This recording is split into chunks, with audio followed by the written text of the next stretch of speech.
जादूपुर नाम के एक गांव में करतब दिखाती एक औरत एक रेड्डी के लिए गांव में आती है। आइए आइए मेहरबान कदरदान, खाइए रोहड़ा के ताजे ताजे केले। कभी खाए नहीं होंगे ऐसे केले। पीले पीले केले खाइए।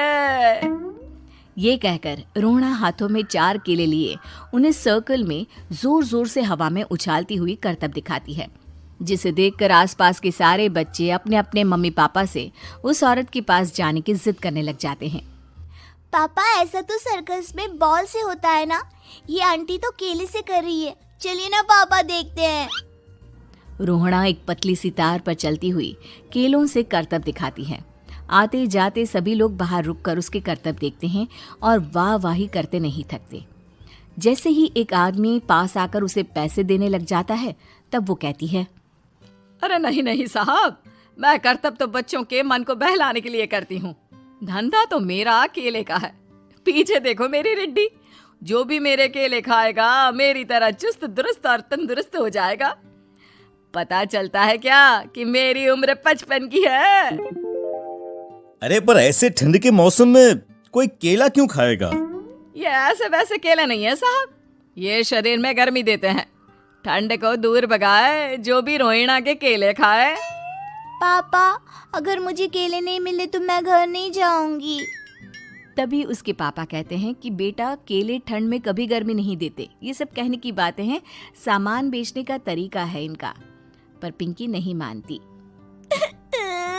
मैं केले खाऊंगी। पिंकी की जिद के आगे नत्थू हार जाता है और उसे केले खरीद कर दे देता है। पिंकी खुश होकर केले घर ले आकर खाती है। अब मैं भी करतब करूंगी, कितना मजा आएगा। जादुई केले।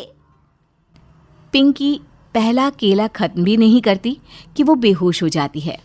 दूसरे केले से एक काला धुआं आता है और रोहड़ा चुड़ैल बनकर बाहर निकल आती है।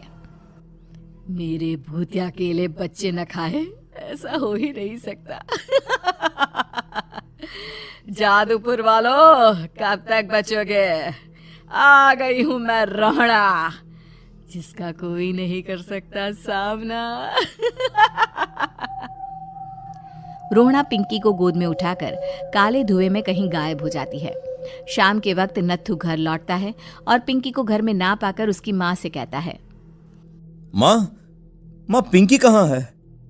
अरे बेटा, उसे तो तू सुबह करतब दिखाने ले गया था ना, फिर कहाँ वापस आए तुम दोनों? मुझे लगा तू उसे अपने साथ मंडी ले गया होगा। हे भगवान, मेरी बच्ची कहाँ गई? मैं उसे घर ही तो छोड़कर गया था माँ।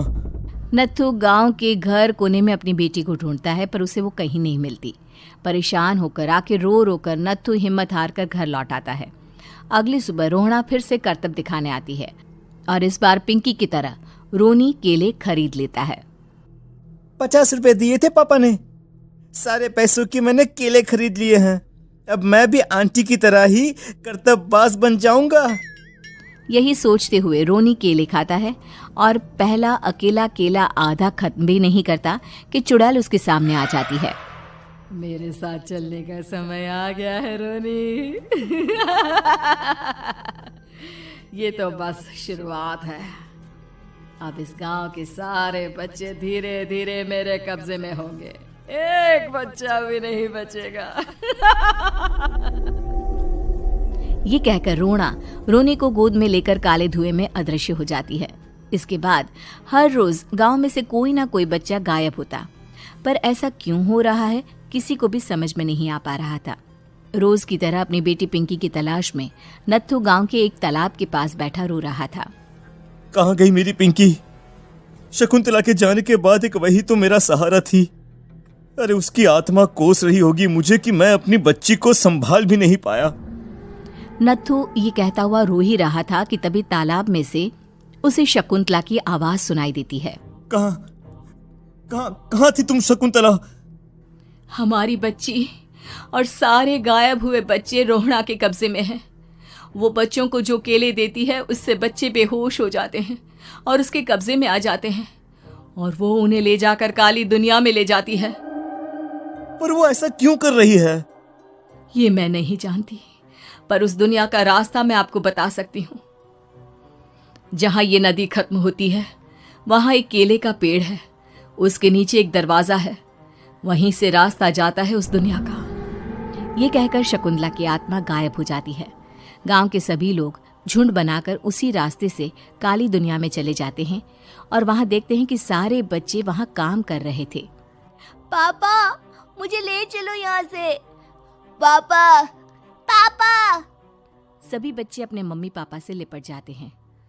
तो तुम लोग यहाँ तक आ गए? क्यों हमारे बच्चों को पकड़ लिया तूने? तुझे शिकार ही बनाना है तो ले, हम सब आ गए हैं, हमें खा ले। नहीं, मुझे बच्चे चाहिए, मेरे बच्चे के बदले तुम लोगों के बच्चे। क्या मतलब? मैं इसी